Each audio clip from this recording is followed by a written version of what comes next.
Bismillahirrahmanirrahim. Assalamualaikum warahmatullahi wabarakatuh.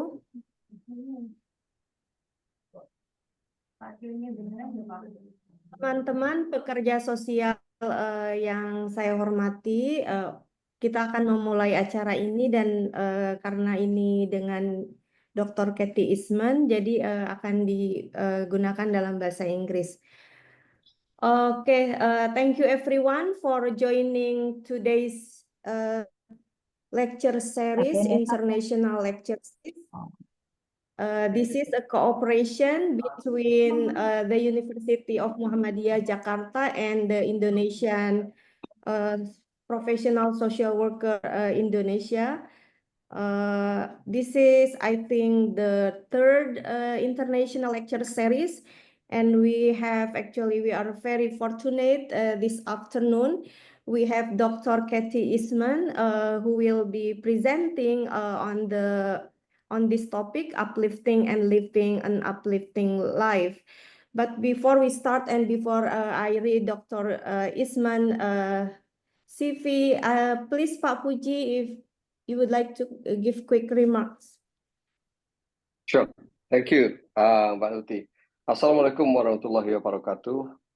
Peace be upon all of us and bless us all. Can I request anyone who is not speaking to turn off their microphone, please? Let me say it in bahasa Indonesia. Mereka yang sedang tidak bicara, mohon mikrofonnya dimatikan. I think this is basic courtesy in the online meeting. Now let's get to my remark. First of all, I would like to thank University of Muhammadiyah, the Social Welfare Department, for partnering with the Indonesian Independent Association of Professional Social Workers in this international lecture series. I think we are quite fortunate that we have lineup of speakers, distinguished speakers, for the last 3 months, and one in between the schedule. Now we're having it as speaker number 4. And in front of us, can the administrator of the channel turn off people who are not speaking, please? Okay. Now, I'm happy to report to you all that for December, we have Professor Puchong from Thailand, will be speaking about the old age and the challenge in ASEAN. And then in January, we have Mr. Suk Pyo Kim, the chairperson of the Daegu Social Welfare Council, who will be speaking about old age in Korea and community-based volunteerism. Now, as it meant to be,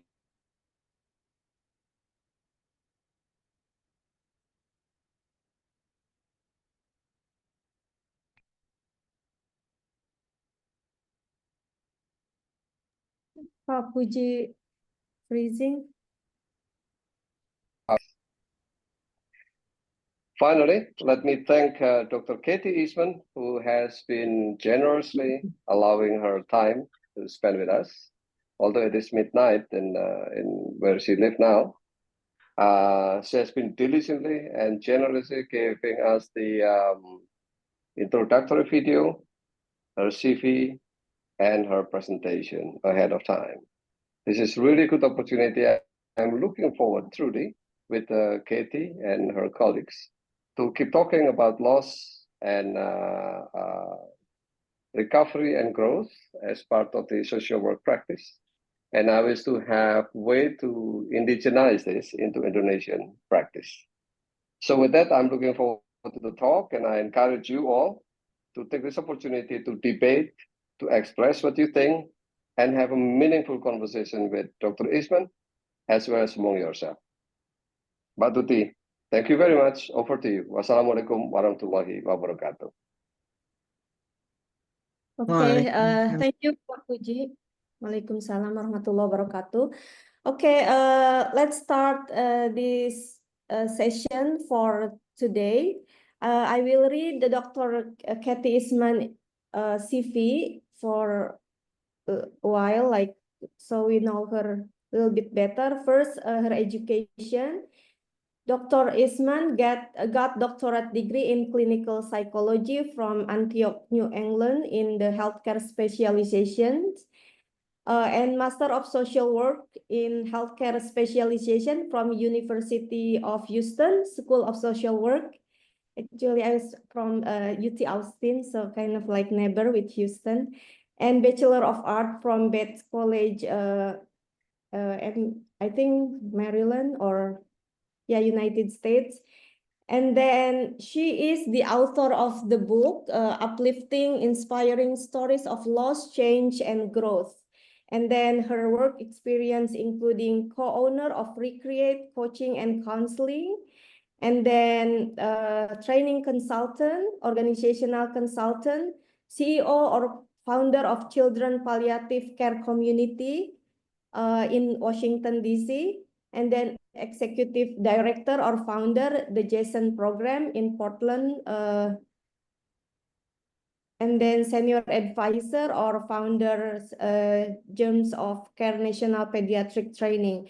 So I think Dr. Kathy Eastman has a lot of knowledge and experience in terms of social work practice, especially in the United States. And her book on loss and grief and how to transform it to change, transform, and something that people can see it as like change or growth, or we can say it like transformation, is a very important topic, because I believe like loss or grief is like people experience it either personally or maybe someone who they love or the loved ones. And this sometimes for people takes time to I don't know if you call it to move on or to transform your grief to something meaningful in your life. So we will discuss that with Dr. Kathy Eastman. So hopefully this discussion will inform us as social worker in Indonesia on how we deal with this topic when we work with our clients in the grief or loss topic.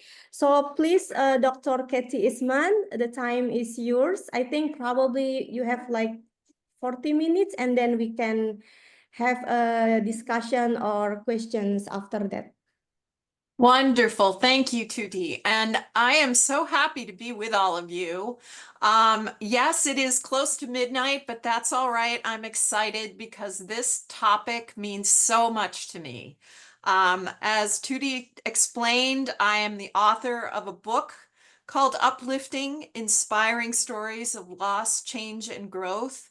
It took me 10 years to write the book. It was a labor of love and an honoring of the people, the many people with over 35 plus years of practice as a medical social worker who had inspired my work. And I love to tell their stories and what they've taught me. And the uplifting approach that we're going to talk about is all about how I watched them learn, grow, change, and create themselves in a new way. So I developed a model called the Recreate model, which we'll talk about. We're going to talk about my mentor, Dr. Elizabeth Kubler-Ross, and her change curve theory, which helps guide me in my work on a regular basis, transforming challenges into opportunities. So I want to start with one of the words I sent ahead of time to all of you to make sure that it translates correctly, because it's a fundamental word in my work. And that is the word growth. What do we mean by growth?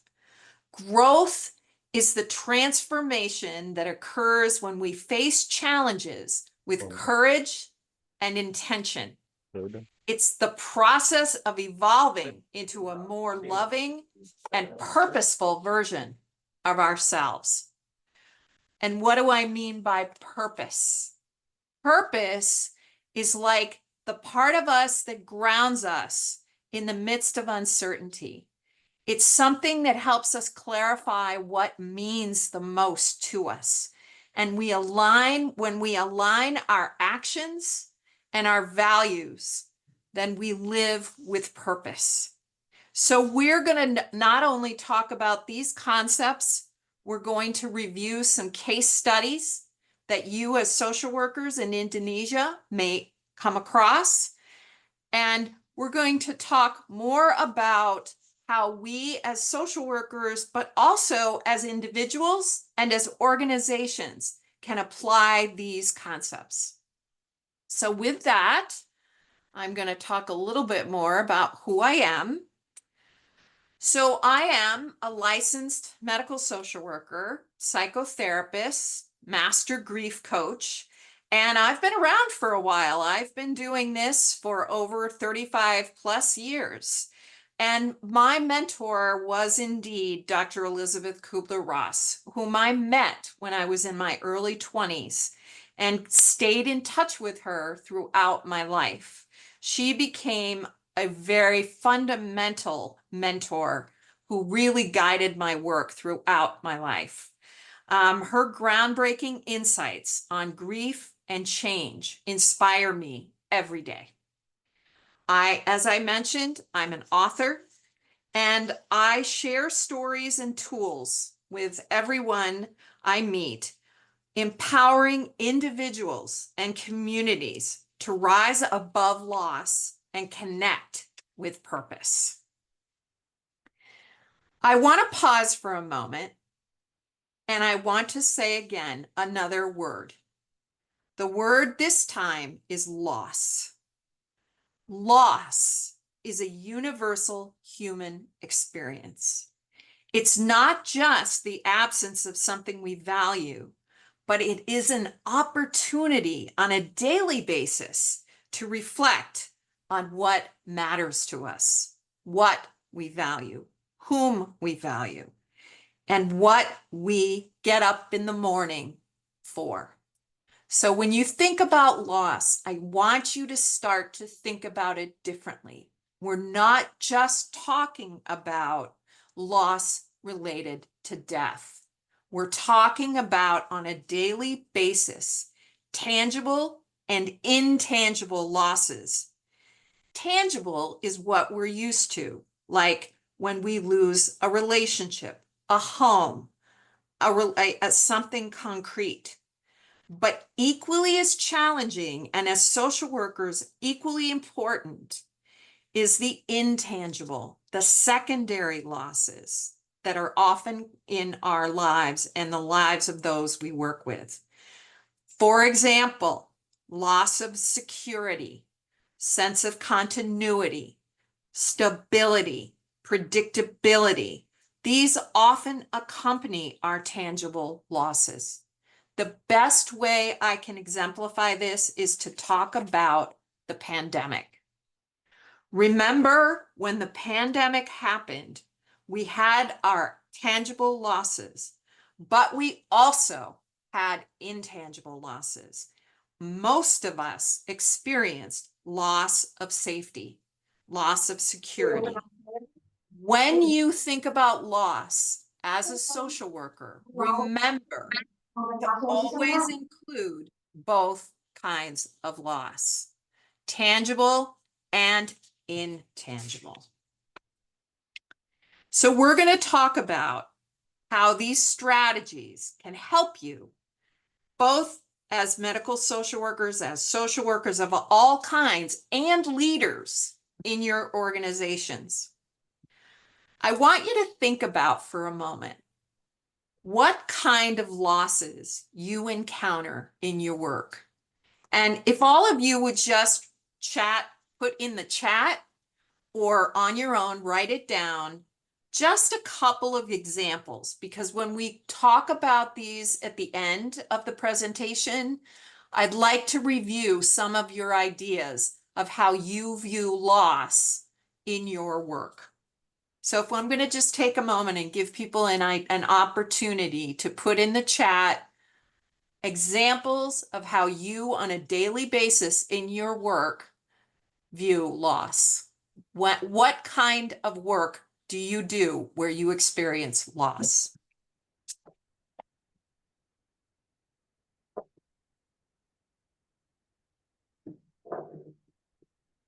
So why is this important? Well, because loss, as I said earlier, it's universal.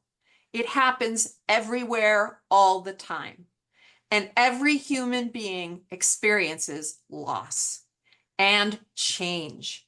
And for everyone, this becomes an opportunity for growth. So as we talk about this, I want you to think about the many forms of loss you encounter. Personal loss. We all are familiar with death or sudden death from accident, from illness. But there are other losses you may encounter.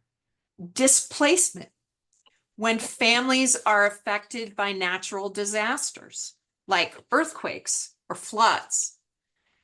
Economic losses, job loss, financial instability that comes with that is a secondary loss. Cultural loss, when there are times when our traditions or our identities change because of the way that our communities evolve. Social and familial loss. Sometimes when there is separation from migration or family conflicts, that happens a lot, where family conflicts will split a family due to differences in opinions about something, and that becomes a familial loss. These losses affect individuals and entire communities. As social workers, you are often the bridge between pain and hope, helping people find resilience and purpose. What do I mean by resilience? When we see someone who is resilient, we see the strength that they develop through personal reflection, choice, and action. It's not about avoiding pain, but it's about embracing the pain, and the pain becomes the catalyst for growth. And someone rises up, emerging stronger and more fully, authentically themselves and purposeful. So what I want you to remember throughout this presentation is these words guide my work, because every time I work with a person, a family, an organization, I think about what lifts them. What are their values? What are their intentions? What do they want to achieve? What are their goals? And how can I give them hope in the midst of struggle to find a way to lift themselves up with their own sense of resilience? And then they become a catalyst for other people to be lifted up as well. So there is a wonderful continuity and continuum that I have discovered in this uplifting approach. So what are these themes about uplifting? Uplifting talks about loss being inevitable, but suffering is not. Now, most people, when they associate the word loss, they associate it with struggle and suffering. But I am saying that it is not necessarily so. Suffering is not inevitable. When people reflect and take action, they can transform their pain into purpose, into meaning. This concept, pain to purpose, was developed by Viktor Frankl back in World War II, when he described what it was like living in a concentration camp. And what kept him alive was helping others. In the first part of my book, Uplifting, I quote an 8-year-old child who, just before he died, told his mother that the purpose of life is to make a difference, to lift someone else up. And when his mother asked him how he knew that, and she didn't, he said, Mom, you all know that, but then you grow up and you forget it. So we all need to constantly remind ourselves to lift each other up is our purpose for being here. Resilience is a testament to the human spirit's ability to grow and thrive. We all possess the capacity for resilience, but it doesn't just happen.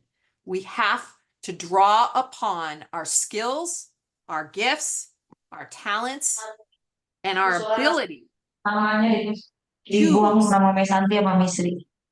Someone needs to mute, please. Okay. So to live an uplifting life is to learn and grow from loss and change.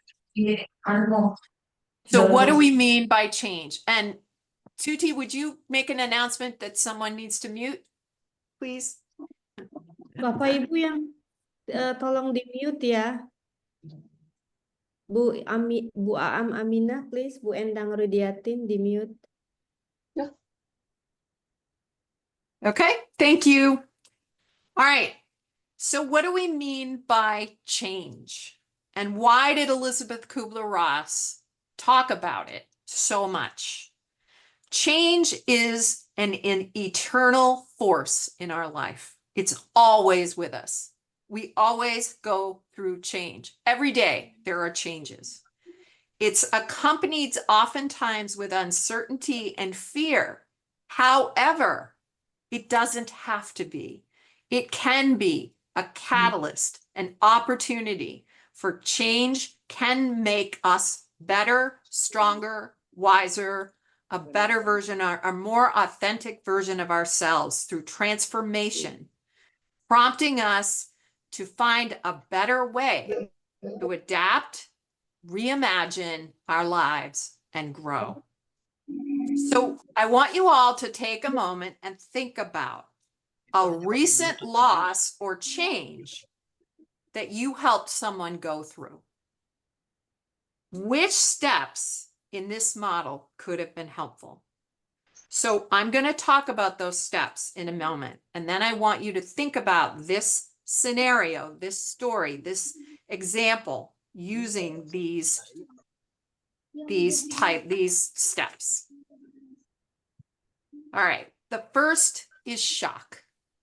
Whenever there is change, there is shock, there is disbelief, there is surprise, we all know the experience of either ourselves or someone else making the statement, this can't be happening.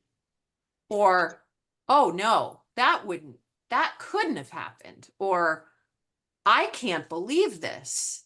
That's shock. And none of these phases that I'm going to describe are linear. You bounce around a lot with different ones. Denial. Okay, someone please mute. Everyone needs to mute, please. Okay. Denial. When change happens, and it takes time for our brains to register the change. At various times, we need to be reminded of what actually happens. So denial acts as a protective mechanism and shields us from the emotional impact of a situation. Denial is not a bad thing. It's a necessary part of adapting to change. Frustration. Well, we all know what frustration means and how it impacts us. It comes on and off throughout any process of change. There are times when we become frustrated because things are moving in a different way than we had anticipated or we want to. Sometimes that frustration can turn to anger. And it's important that we honor that anger as something that gives us a message that tells us that there is an important piece of information that we're not dealing with. It helps us clarify, again, how we can help someone navigate through their choices. So as social workers, all the time, we are helping people clarify what is most important to them so they can make conscious, deliberate decisions based on what is most important to them. Depression.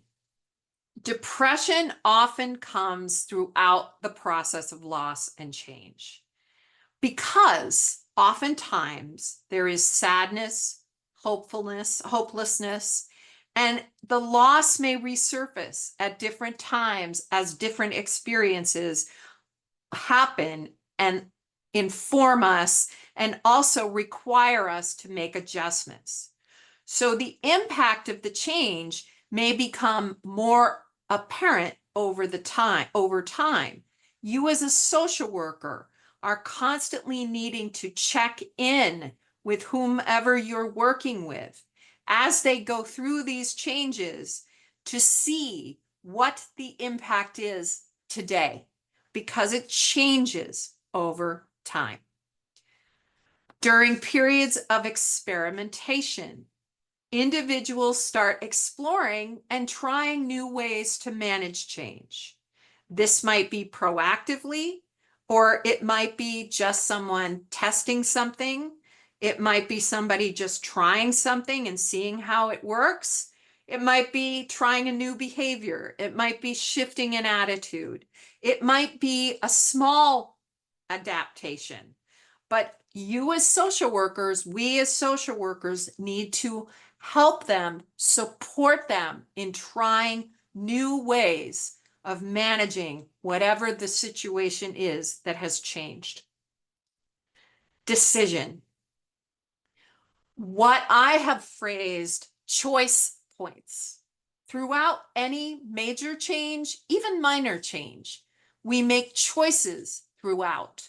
So decision refers to all of those times that we stop and we identify the choices we want to make based on being informed. So for example, if someone is living with a life-threatening condition, they have to make treatment choices. When someone has a mental illness, they make treatment choices. When someone is going through a change in their work environment, they make work-related choices. So those choice points refer to what Kubler-Ross meant by the word decision. And then finally, integration. When we go through a change, at some point, we integrate all of these different pieces of the experience and we start anew, adapting to the change in a new way. This framework that Kubler-Ross provides us gives us this map, this tool that we can use as social workers with people who are facing any kind of change. This is my model called the Recreate Model of Loss, Change, and Growth. And how did I come up with this model? Well, it was really during COVID, after I finished when I was writing my book, I started to see these patterns. And I took the Kubler-Ross change curve theory and I adapted my own view of, her view was this is why, mine was how. So my phases of the Recreate model give you a toolkit for how to give your clients, your patients, your families, anyone you work with, a way to move forward through change and loss towards growth. So the first word is retreat. When there is change, when there is loss, what I encourage is that we encourage our clients, our people that we are helping and supporting, to take a breath, to take a pause, to step back and give themselves time to process the initial shock. We know in the research, when someone gets bad news, we call it bad news, they don't register in their brains what they've been told right away. They take time to review it, to analyze it based on how much harm might happen. So we need to give them time to reflect, to retreat, to make sense of it. One of the biggest mistakes that I have made, and I know other social workers have made, is giving someone too much information, requiring them to take in too much information when they are still in shock. So retreat is always the first step. Evaluate refers to what I talked about earlier with the change curve. Identifying priorities, clarifying over and over what is most important and where to focus their energy. Throughout the process of change, clarifying, focusing on certain areas where you want to manage your challenge as a transition. I must say these words over and over and over every single day. For now. When someone is going through a challenge and they describe to me the impact of that challenge, I say to them, yes, that is happening to you now, today, for now.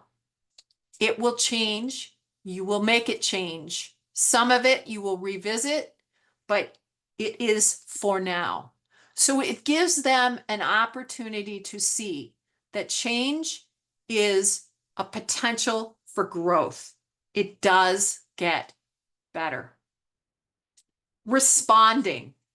Responding refers to not reacting, taking time to choose how we talk, how we communicate, to consciously respond rather than being impulsive.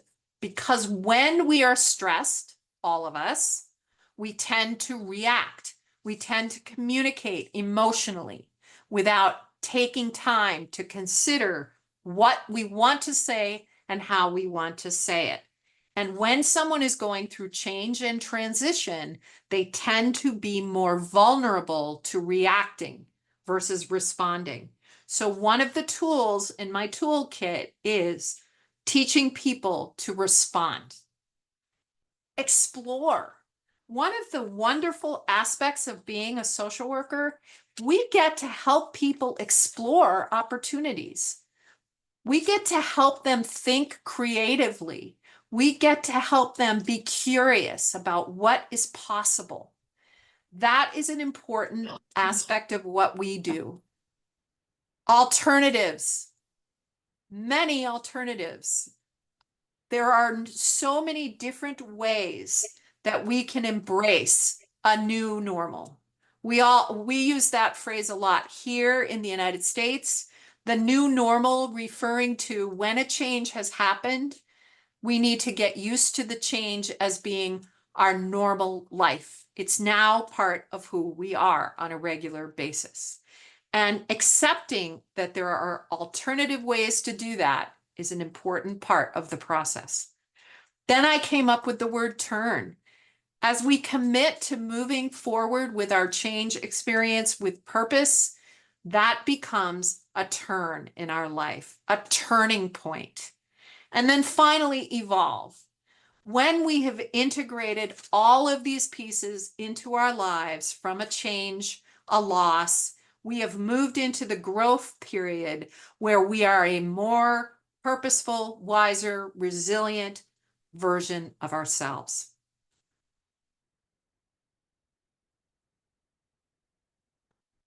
So again, these are the words, and I will refer to these throughout the next part of what I'm going to be talking about, which is case studies, case examples of how My Recreate model and the Elizabeth Kubler-Ross change curve model can help you as social workers in real life situations. So here's the first case study.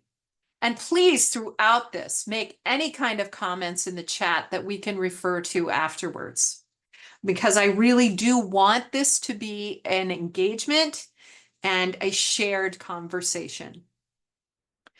So the first case study is supporting a family after a death.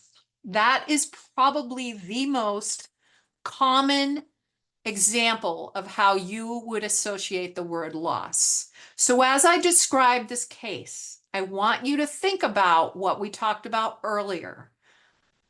The tangible and the intangible losses. So in this example, it is the story of the Lee family. They lost their eldest son, Ming, in a motorcycle accident, a sudden and devastating event. Using the change curve and the Recreate model and understanding where this family is how you as a social worker might support them. First of all, let's talk about the change curve. So in this case, you might, in the Recreate, using the Recreate model, early on, you would help the family retreat, step back, reminding yourself that they are in shock. They might still be in denial. So you take your time as a social worker, allowing them space to make sense of the fact that this has even happened. We all make that mistake so often, where we try to start moving a family or a loved one or anyone into a new place when they're not ready. So how do you do that? Well, how do we create a safe space for this family? We sit with them in presence. We are present. We are quiet. We are listening. We allow the family to share their responses, their feelings, their reactions, quietly, silently, without judgment, providing them validation. So we listen more than we speak. We say to them, yes, this must be hard. I'm so sorry. Yes, yes. We nod our heads. We remain completely focused on what they're saying.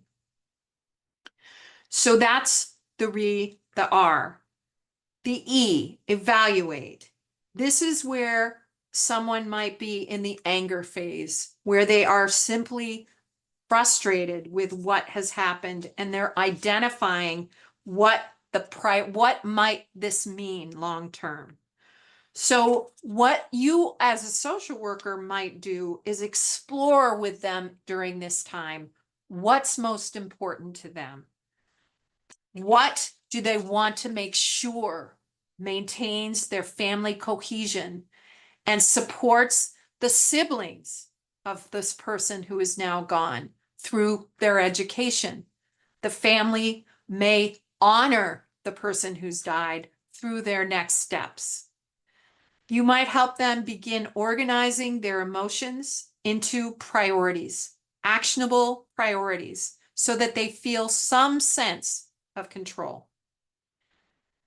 Next, you might be working with them to clarify. Maybe they're depressed. Depression is a huge part of loss and change, and it is important that you allow them the opportunity to feel those feelings and to feel that helplessness. And you might take time during this action to reflect on him. Ask them to tell stories. Ask them to describe his personality, what he did, who he was, how he impacted his community. So one of the things that I've learned over years of doing grief work with people is it's more important how they lived than how they died. And remember that especially when it's a sudden death, it's important for the people to remember the person and how they lived so that their story can continue on. Encourage the family to find meaning in their grief. Not right away. This is something later on that can be extremely helpful by allowing them to describe what this person brought to the world and how they can continue to allow the world to benefit from the person who's gone. That is one of the ways that people's legacy can make meaning out of death. Suggest activities, writing letters, creating a memory book, drawing pictures to maintain that memory of that beautiful human being. Exploring, introducing the idea of creating maybe a community scholarship in Ming's name. And then you might share example of how other families have honored legacy. You are beginning at that point to shift the family's focus from loss to legacy. And that is an important tool that we are now using in the world of loss. Alternatives, you are working with the family in putting the pieces of the life back together, their lives back together. You're collaborating with them. You're becoming part of their team, helping them plan their next steps. You might connect them with a community organization to help create a legacy project. We might empower the family to transform their grief into this purposeful action. And then we might connect the family to a grief group, a support group for ongoing healing after we are gone from their lives. We might provide them with referrals, encourage participation in other forms of treatment. Most importantly, we need to strengthen their coping mechanisms, provide them with adequate tools, and ensure that they can maintain emotional health. Because we all know that grief and loss after death takes time. And we know that that time, during that time period, it goes back and forth. And please be reminded that grief revisits throughout our lives. There is no such thing as closure. There is no such thing as finishing. Grief revisits in different forms as we remember our loved ones throughout our lives. So our work becomes giving people tools so that when grief revisits, they know how to manage it. So they manage grief instead of grief managing them. So by integrating with this example of this case, the change curve, my recreate model, the social worker is helping the family navigate through the grief journey and getting to the place of transforming the grief and the pain into legacy by establishing a scholarship in Min's name. This approach ensures that the family feels supported at every phase of their grief, providing them with structure, compassion, and purpose. The outcome, they channel their grief into a meaningful legacy. The next case study, and please feel free to comment in the chat. Oh, good. I love that there are lots of chat comments. Okay. Next, the next case study is about leadership, because as social workers, we work oftentimes with leaders of organizations. I, as a medical social worker, have worked frequently with leaders in healthcare organizations, but also in schools, in companies, many different kinds of organizations. So this next example is Mr. Raj's story. He is the head of a manufacturing company facing low morale and disconnection after layoff. Using these two models, the recreate and the change curve, This is how I, as a social worker, you as a social worker, can help him manage this downsizing. Because with layoffs comes loss. People lose not only their jobs, their livelihood, their stability, their sense of predictability, their sense of self, their sense of self-esteem. Their family goes into change mode. So these frameworks can help you put an approach to how you as a social worker might help Mr. Raj as this leader. First, of course, there is the retreat, the reflection. You might host open forums to allow employees to voice their concerns. You might encourage this leader to recognize that many of the employees are in disbelief and uncertainty. They're in a state of questioning their safety, their stability. So you might help him understand that processing this change quietly or slowly over time helps his employees identify clarity and where they need the most support. When they are evaluating, they might be in denial. The action might be to help them restore trust. There may be a time period that the persons who are working for this organization need to test out whether or not they can trust this leader. And the leader needs to be okay with that. You can help the leader understand that that is part of their clarifying process.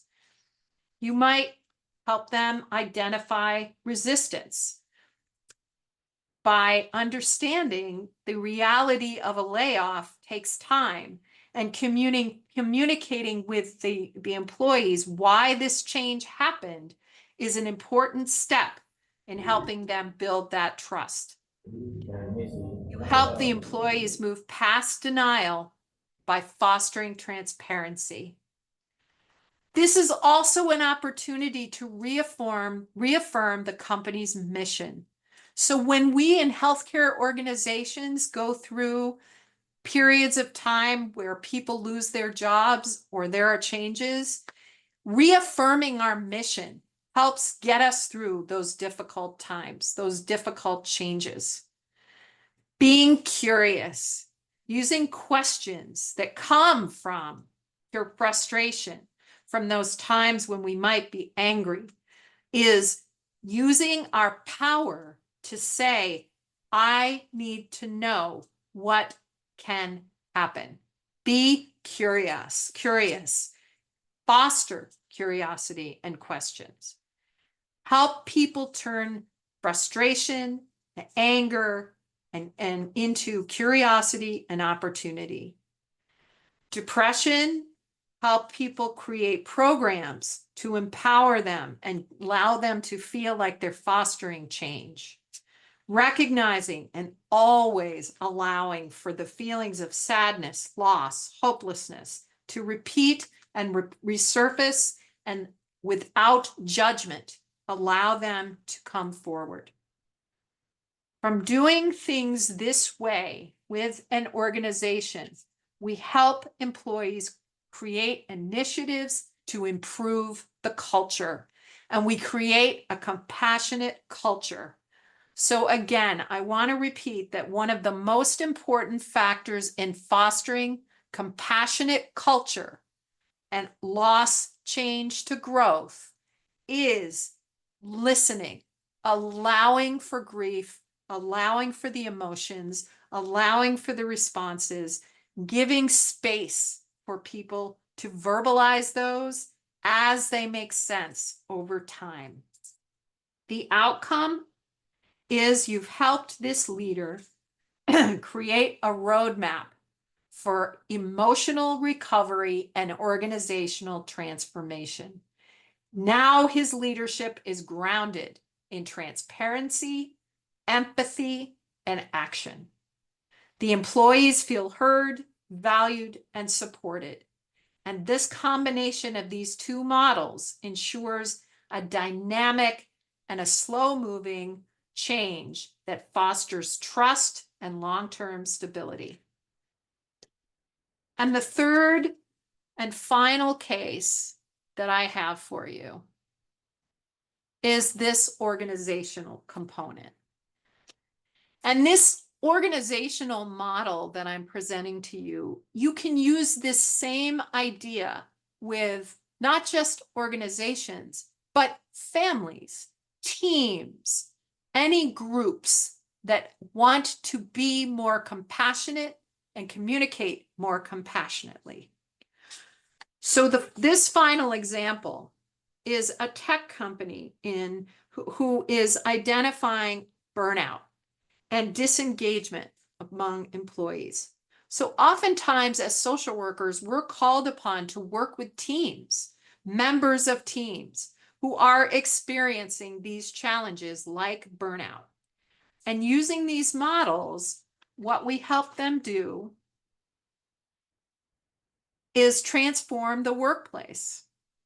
So let's talk about just a few of these steps and these actions. Again, focus groups, you need a feedback loop. There needs to be a way to understand what they need. They may be experiencing shock, they may be disoriented.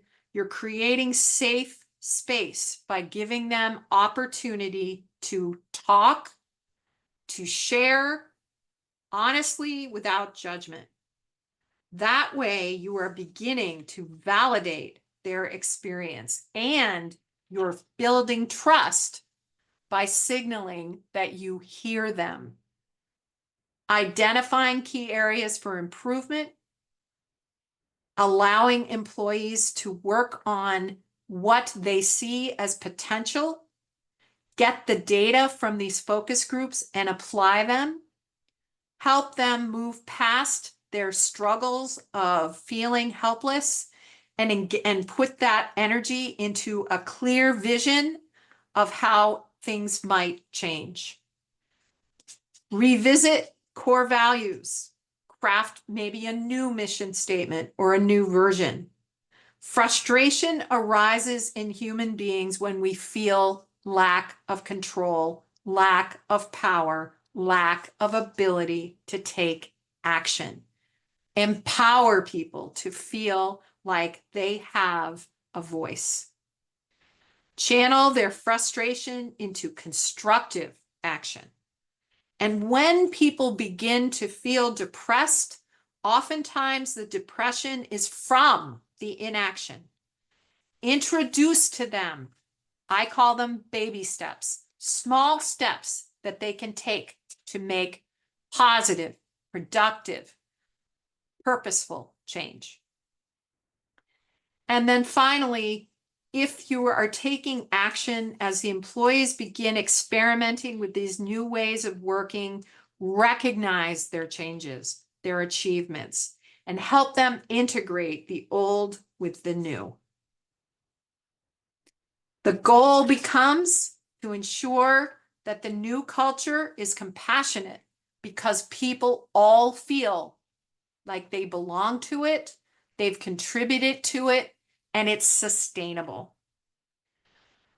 What I want to say now is that all of these examples that I have given you are examples of how you as social workers can integrate these changes, these opportunities for people to sit back, think through, make choices, do things differently, recreating themselves, their environment, and their purpose.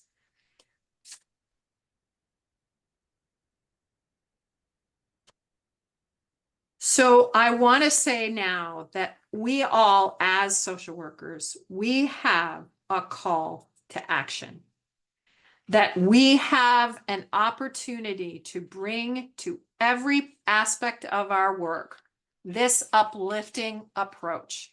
We want to build up, lift up, and encourage anyone we work with to see potential in all challenges.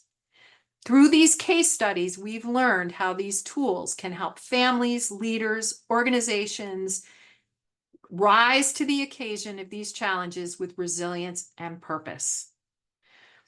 As we close, I want you to reflect on the following.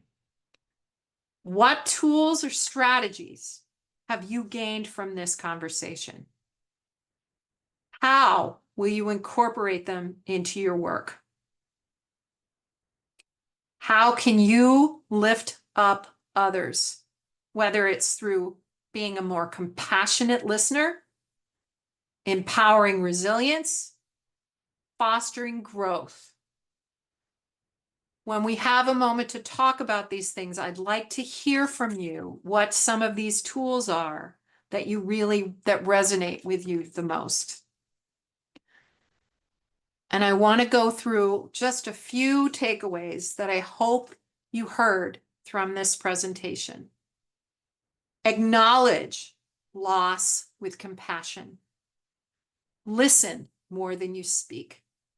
Whether working with grieving families, anxious employees, meet people where they are with empathy and understanding. Use these structured frameworks as your toolkit. The Recreate model, the change curve, they provide us with practical steps that can help us guide individuals and teams through change. We can all transform pain into purposeful action. I want to leave you with this quote.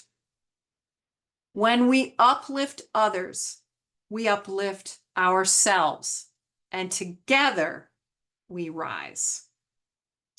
So with that, I am going to put myself back on video and open to questions. Okay. Thank you so much, Katie, for very excellent presentations. It's actually very resonates well with us, social worker or like lecturer in the School of Social Work or Social Welfare, who might often find ourselves in the situation that you describe, meeting a student who just have lost their parents, or maybe client who just lost their children or their parents or grandparents. But let me summarize a little bit in Indonesia, so probably it's actually better understood by my colleagues. So, terima kasih Ibu Kathy Eastman for atas presentasinya. Menurut saya dan ibu-ibu dipersilahkan ya untuk nanti menanyakan, dan bapak-bapak menanyakan pertanyaan konkret tentang yang disampaikan oleh Ibu Kathy Eastman tadi. Jadi pada intinya yang disampaikannya adalah ketika kita menghadapi situasi klien yang misalnya sedang menghadapi kematian orang tua atau orang terdekat lainnya, ada model yang ditawarkan oleh Ibu Kathy di sini dengan recreate tadi. Jadi retreat, evaluate, clarity, respond, explore, action, dan evolution. Intinya adalah bagaimana sebetulnya ketika kita berhadapan dengan seseorang yang menghadapi kematian atau deal dengan kehilangan, tidak hanya kematian tapi juga mungkin kehilangan pekerjaan atau kehilangan income dan lain-lain. Hal-hal apa yang bisa kita lakukan sebagai pekerja sosial atau sebagai orang yang misalnya menjadi mentor terhadap orang di sekitar kita seperti mahasiswa begitu. Nah, tadi ada banyak sekali yang disampaikan, misalnya retreat, itu kita harus memberi space kepada mereka dengan aktif mendengarkan dan juga memberikan ruang untuk mengiyakan apa atau melakukan afirmasi apa yang menjadi cobaan kehilangan tersebut. Nah, dari sana kita move dengan clarity. Jadi perlu mengklarifikasi apakah misalnya kesedihan seperti apa, apakah ada sampai depresi dan lain sebagainya, dan bagaimana mereka merespon hal-hal tersebut. Nah, hal yang menjadi krusial dalam presentasi Ibu Kathy adalah bagaimana kita turn something yang kayak sesuatu yang dari grief atau dari kehilangan menjadi sebuah opportunity atau kesempatan. Di situ di dalam konteks explore. Jadi explore apa kemungkinan-kemungkinan yang bisa dilakukan ketika seseorang menghadapi kehilangan. Explore misalnya kalau di dalam konteks yang disampaikan Ibu Kety adalah misalnya membuat memori-memori tentang anak kita kalau misalnya kehilangan anak. Apa yang legacy apa yang dimiliki oleh orang tua kita atau anak tersebut sehingga itu bisa kita transformasikan menjadi sebuah gerakan, menjadi sebuah action. Di sini ada action yang bermakna gitu, meaningful. Nah, tadi bahwa untuk mencari makna daripada sebuah kehilangan itu memang butuh waktu seperti itu dan saya kira prosesnya juga agak panjang gitu.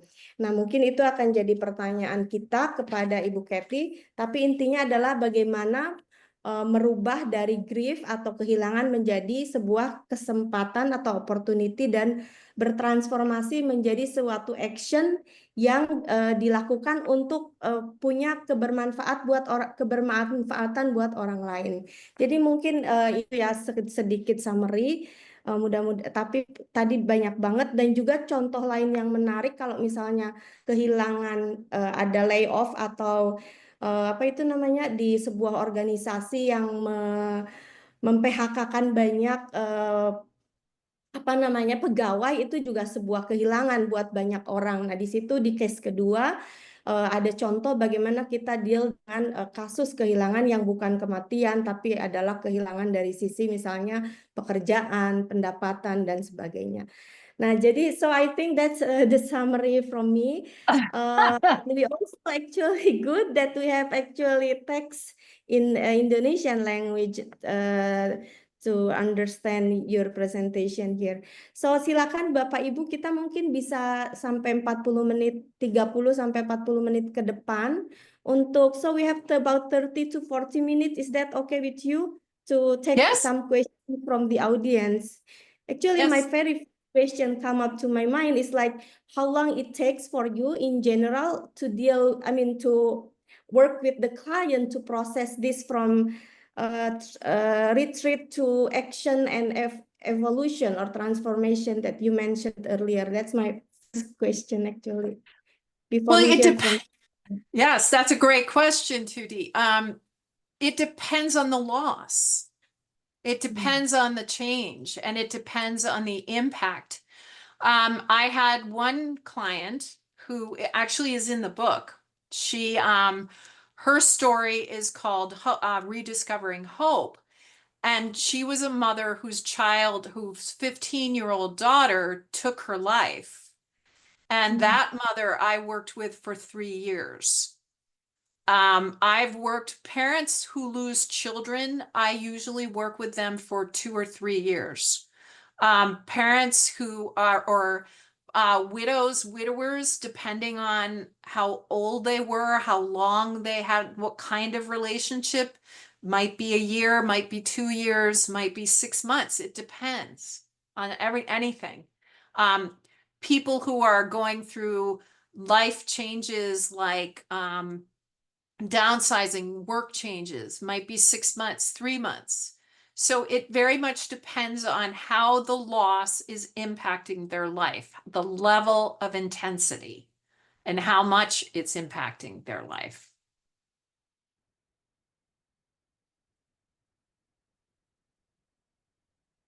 Oh, you're muted. Okay.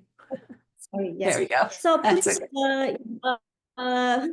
please, all the audience, if you want to type in here the question in the chat, that's okay. But if you want to raise your hand to ask question, feel free to ask question, and also feel free to ask in Bahasa Indonesia.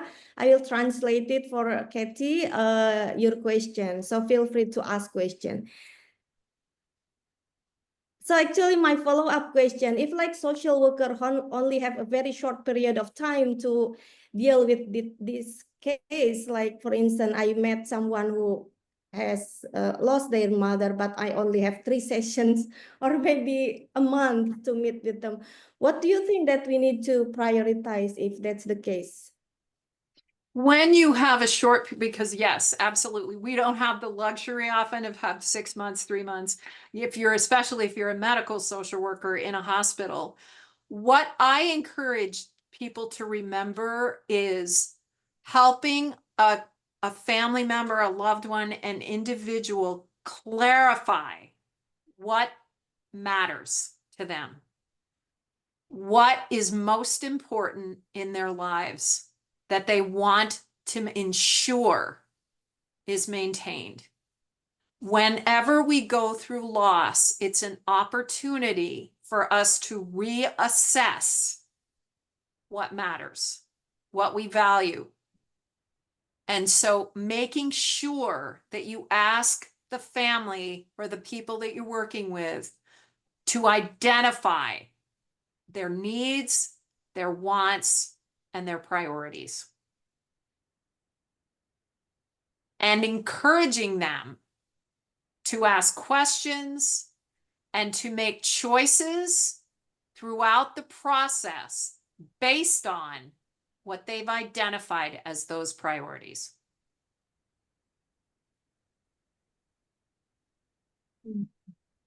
Right, Tuti, while we're waiting for others, this is Puji. Okay.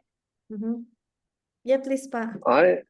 I noticed that there are many teachers, instructors, and professors from the Polytechnic here on the among the participants. I would expect at least some of them would be curious enough to ask a question. Could we invite people from Bandung to ask questions, please? If you don't, I will call your name, in fact, one by one. Silakan That's Bapak your Ibu. Yeah, we have actually many from Polytechnic social work. Yeah. Lydia, you can major. ask in Bahasa Indonesia too. Yes, pakai bahasa, Pak. Oh yeah, there is one from Ibu Lydia. I will translate. She said, okay, wait, I need my eyeglasses. I might have to write this down. Okay. Okay, just wait. All right. So she said that the hardest part in dealing with the client who has lost their job at the age of 45 years old. And then she has children, like 5 years old children. And then they have to do all of the things like being resourceful, including selling their cell phone or things like that. And then she said they already asked for help to so many places, but like the help is not easy. And then, oh, she said as social worker, I already asked her to ask for help and seek for help from places or organization who provide resources, but the help is not there. And then she said that she referred the client to do some like in Indonesia, people can do sell stuff like food, thing, but they don't have enough resources elsewhere, like not enough money or asset to do it. So what is the most important thing to do? Like what type of what type of help that need to be doing or done for this client? Okay. So remember I referred to the fact that when we feel helpless, that is when we move into depression. And when we're in depression, we are paralyzed and not able to make steps forward. So the most important thing is when someone has a difficult situation where they keep running into what we call roadblocks, things that aren't happening the way that you want them to or they want them to, and they become frustrated, is to empower them. Remind them that they are taking action every day. that every time that they do something, they move forward, even though they don't feel it, that they are moving forward, they are doing everything they can, continuing to remind them what they've done and what they can do. And I frequently will stop someone and say, you can't do this, but you can do this. I'm going to repeat that. And maybe Tuti, you can translate that. You can't do this, but you can do this. People need to feel empowered, like they are taking action that will make a difference eventually. The other part of it that is most important is reminding them of their families being there with them, their loved ones, what relationships that matter to them are still intact. That is an important tool that people oftentimes forget, that they're together. They're working on it together. They will get there together. Okay? Iya, yes. Sebelum ke Pak Puji, mungkin sedikit tadi bahwa dalam konteks yang ditanyakan Ibu Lydia tersebut, seringkali mereka dalam kondisi helpless atau hopeless. Nah, itu bisa mengarah kepada frustrasi, kemudian depresi begitu. Tapi bahwa dalam kondisi itu kita selalu perlu mengingatkan bahwa dan mengempower mereka bahwa apa yang mereka lakukan setiap hari itu udah matters, kayak dia tidak bisa melakukan hal itu, tapi dia bisa melakukan beberapa hal lain. Nah, itu yang dan juga ketika dia masih ada keluarga dan lain sebagainya. I think what you refer here is being resilient, right? That Yes. no matter Yes. what, we are actually being resilient here. So I think that's probably your answer about that. Pak Puji, please, Pak. You raise hand. All right, can you hear me? Yes. Okay. I have a question. Katie, thank you very much for that presentation. And I like the way you speak slowly, make sure that we understand what you meant, right? Good. I appreciate it. My question is this. I myself and many of us in Indonesia believe that people are resilient, right? Some of them have luxury to meet social workers. Many of them, they don't. Right. The question is this. When somebody is going through major loss, and then they meet social workers like us, instead of having the whole regimentation of intervention, like in a evacuation center after disaster and so on, they met only one time or two times. Not the whole cycle, not 3 years that you do. Right. People don't have that luxury. We don't have that luxury. Right. The question is this. Is a little bit of intervention useful or is it harmful actually? It depends. It depends. Thank you. If you are empowering, it's helpful. If you're because what we do, we have a short period of time to offer suggestion that they walk away with. Our job is to provide them with tools. We have a toolkit and we give them the tools, and they have to use those tools as coping mechanisms for whatever comes up. That's what we do. When we meet people for a short period of time, we are empowering them with the idea that they have the toolkit, they have the ways to move forward within their capacity. So in other words, if I see somebody once and they've gone through serious loss, then I'm going to make sure that they tell me who is their closest circle of support, and that they know who that is to ask for help. I'm going to talk to them about All right, you've lost this. What do you still have? What is most important in your life? Is it your children? Is it your spouse? Is it your home? What is most important? Make sure that you make choices as you move forward based on those values, what you value. So I'm going to make sure that they feel empowered because they're informed. Right. Good. Thank you, Katie. And Tuti, over to you. Let's get some people from Bandung and from Jakarta to speak up. This is very precious time. Thank you. And Katie, Ya, thank you. Pak. I'm going to start my session here in Colombo with the Ministry of Defense. So I give the session back to Tuti. Thank you. Okay, good Thank luck, you. Pak Puji. Thank you. So, Katie, I think we have second questions from the audience from Pak Pandu Karyadi. So he asked question, but it's actually not about loss.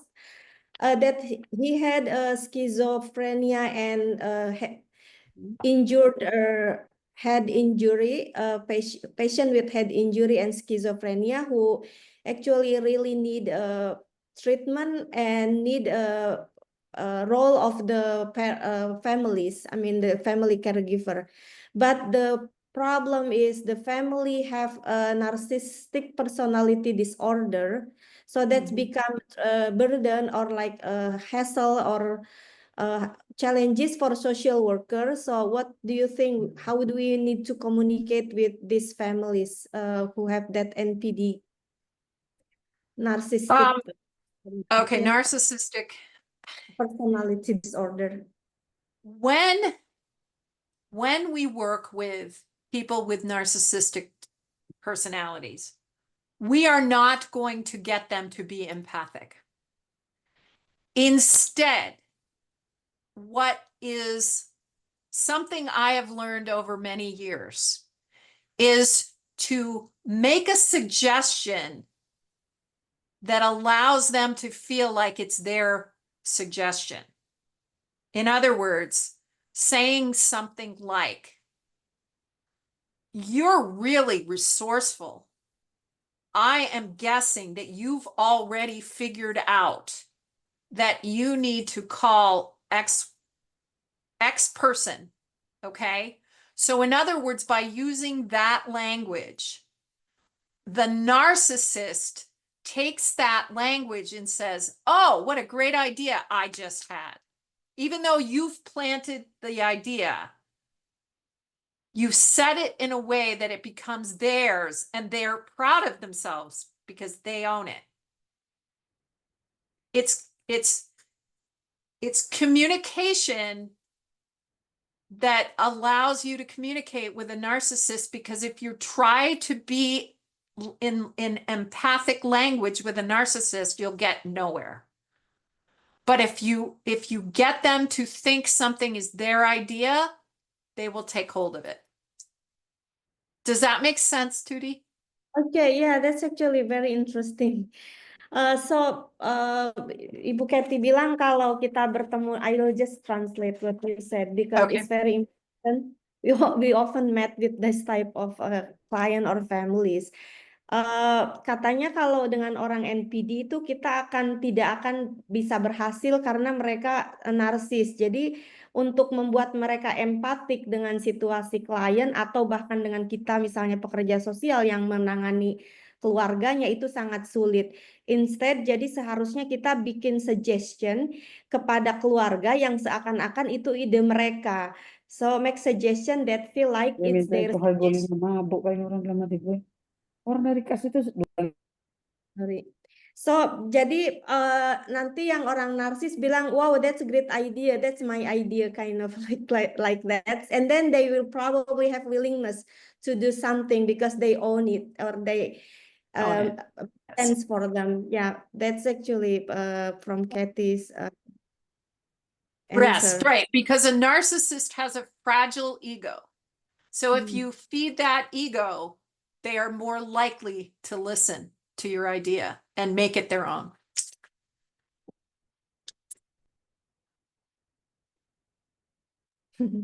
Oke, so silakan Bapak Ibu jika ada pertanyaan yang lain boleh raise hand kalau mau langsung dalam bahasa Inggris atau bahasa Indonesia juga boleh.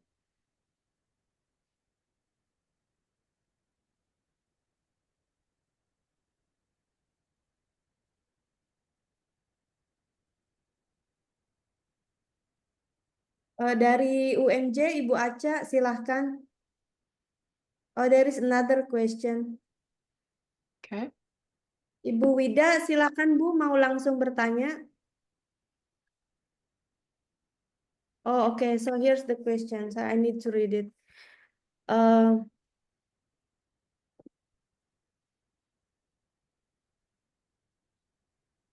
Okay, so the question from Wida Desi, she is from the Department of Social in Yogyakarta. That's actually one of the district here in Indonesia. So the question is like, how as social worker we actually maintain the quality of our treatment and professionality in the midst of all the complexities that we have, including pressure from work, the burden and burnout, because we as a social worker are human being, we have also our personal problem. What type of strategies to maintain the balance between social work demand and the well-being of ourselves? That's the question. Very good question. That's an excellent question. And social workers have struggled with this for years. And we have to have our own toolkit. And one of those things is boundaries. We have to understand that when we leave a family or a patient or anyone, when we are doing our work, that we can only bring our best in the moment, and then we must let go of the outcome. We can learn from it to do better, but once we've done that, then we need to let go of it, because there will always be more to do. And that is one of the greatest struggles as a social worker, is when you only see people for a short period of time and you feel like you didn't give them enough. You must be able to let that go, because there's always more that can be done, especially with serious issues that people face. Like, for example, the person who gave the example of the family who are struggling to get resources and they keep trying and nothing's happening. And that is easily something that can cause a social worker to feel inadequate. And I encourage everyone to understand that every time we do an intervention, all we can do is show up, do our best, learn from it, and let it go. Because you've got to move on to the next person. And the second part of this is to prevent burnout, boundaries around your personal time and your professional time. Leave your clients at work. Don't think about them. Don't focus on them. Focus on what builds you up, what lifts you up, family, friends, fun.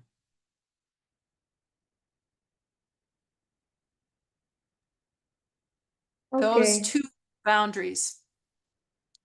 Okay.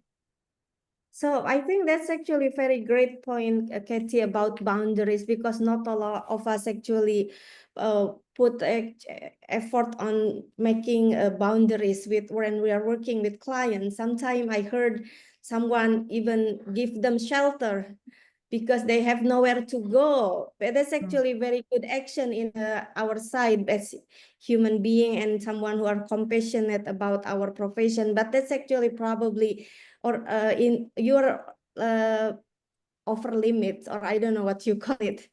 You kick the you didn't use the boundary. So buat Ibu siapa tadi yang bertanya, Ibu Wida ya. Jadi yang Ibu Kathy sampaikan itu boundaries antara pekerjaan kita sebagai pekerja sosial dengan kehidupan pribadi itu harus betul-betul dijaga. Jadi ada limitsnya, itu kan bagian juga dari nilai-nilai dan etika kita sebagai pekerja sosial yang memisahkan antara kehidupan pribadi dan kehidupan profesional.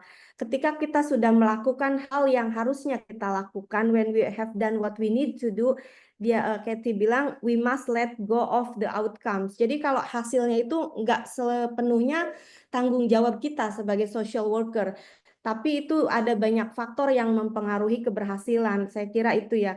Dan selalu saja pasti ada kalau dalam intervention itu ada hal-hal yang belum kita lakukan dan hal-hal yang masih perlu kita lakukan. Nah, itu sebetulnya kita harus understand bahwa kita tidak bisa melakukan segalanya seperti itu ya. Dan terutama dalam social worker who have like, let's say, one medical social worker in one hospital, how you can deal with like 30 patient at the same time or 30 clients. So it's hard.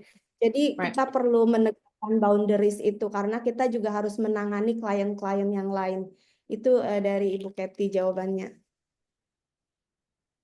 I actually, this is something I would add, Tuti, is breathing.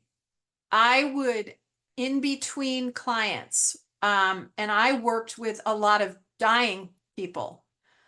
In between, I would go and breathe out whatever happened with the previous person so that I would be clear and ready for the next.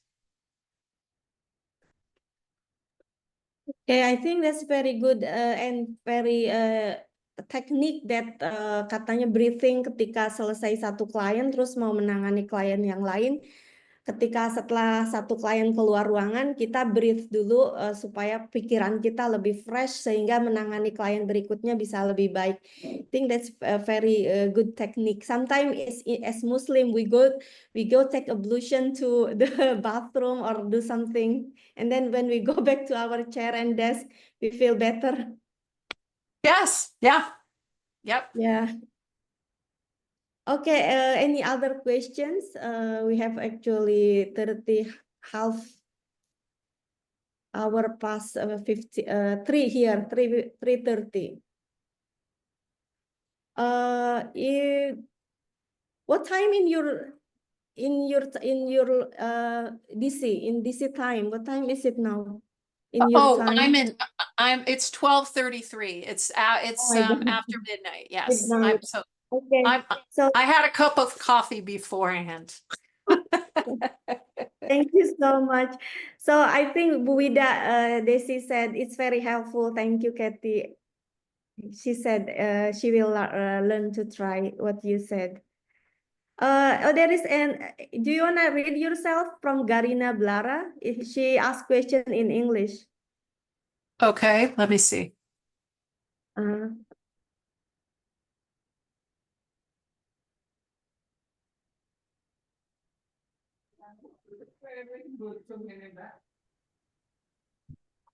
Okay. There's a thin line between help and attachment. Let's see. By the following question, when clients start to feel too attached to the social worker, yes. I once asked a senior and they said if that was okay, especially since we're providing continuous help to them. But there's a thin line between continuous help and attachment. How to handle situations like that when they occur. Honestly, how do we know when they've already received enough support? Oh yes, okay. In my book, I talk about this because I had relationships with some of the kids that I took care of in children's hospice where we became quite connected.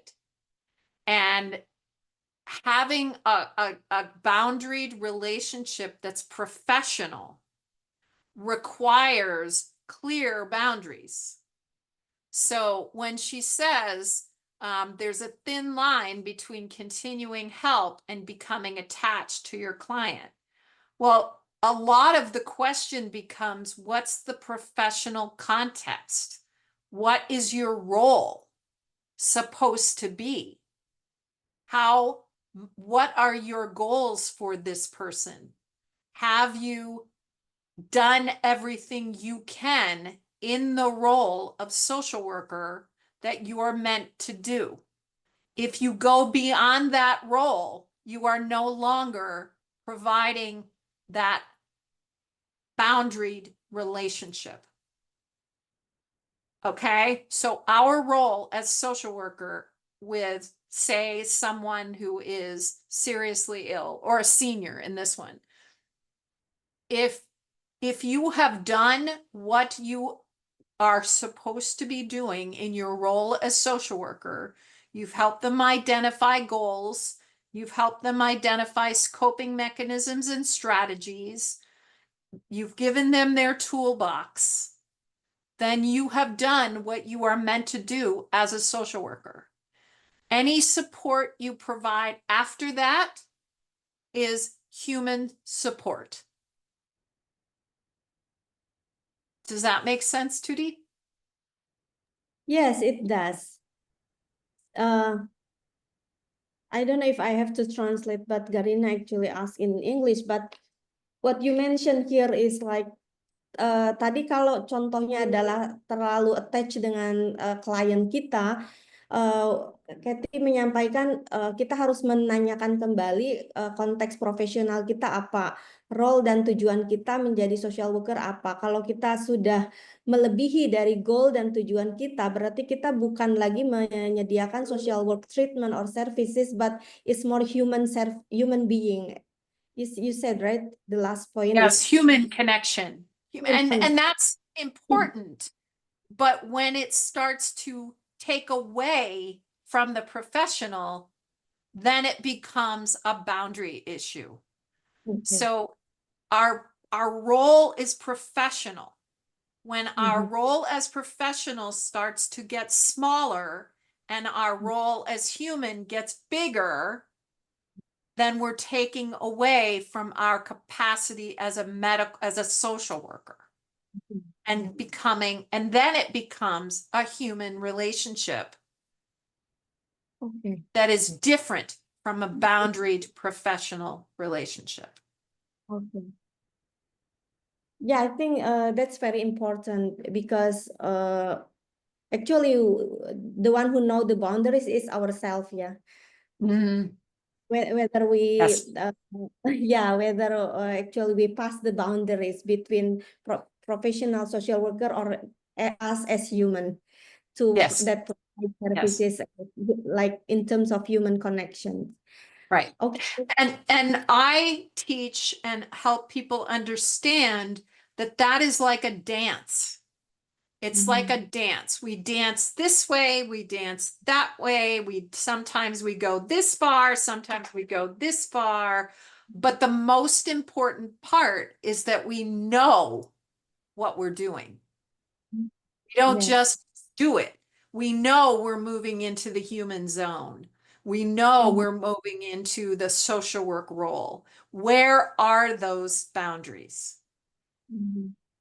Yes. Okay, I think thank you so much. We kind of like, oh yeah, Garina said thank you. Okay. Yes, terima kasih ya. Thank you so much Bapak Ibu atas pertanyaan-pertanyaannya. Thank you so much for all the questions. Hopefully these sessions on how we deal with our clients as social worker, either because like loss or other things. And the question is actually more than about loss, but that's us as social worker, especially in Indonesia, really need to know like those skills and technique, how to deal with those issues. So it's very helpful and very important and very insightful, Kathy, your presentation and your answer to our questions this today.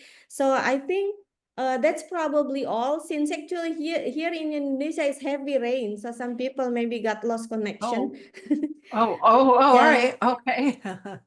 We have a rainy season in Indonesia month and next month. I mean, not next month. Yeah, this time around is a rainy season here. So maybe we would like to conclude the discussion today. Do you have any last statement from you, Katie, before we conclude? Well, I just encourage you all, as I've said Okay. Hello, throughout. Katie. Oh, yes. Yeah. Uh-huh. I encourage Yes, all okay, of go ahead. Okay. I encourage all of you to remember what I talked about with expanding your idea of loss. Not just death, but smaller losses that are less tangible are equally impacting families, patients. I remember one way I learned this lesson was as a social worker, there was a family who weren't making it to appointments. Their child was sick and they weren't making it to their medical appointments.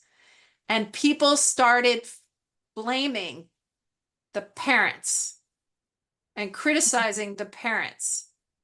When I went to the family, they said, "We don't have transportation." It's so important to remember that it's not just what we see, but we have to dig deeper. We have to ask more questions. And thank you all for being here and for paying attention to this issue, and I wish you well. Okay, thank you so much. I hope all is well with you too in your career and your book. We probably would like to access it via Amazon or other platform. So Yes, again, yes. thank you. Yeah. Thank you so much for your time and participation, and we will see you in the next international discussion series again. So thank you again. Let's just close this session with Alhamdulillah. Alhamdulillahirabbil alamin. Okay, wassalamualaikum warahmatullahi wabarakatuh.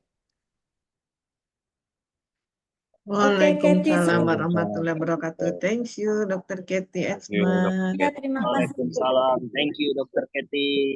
Nice to meet Thank you. you. Thank you all. Bye-bye. Bye-bye. Be well. Thank you. Yeah.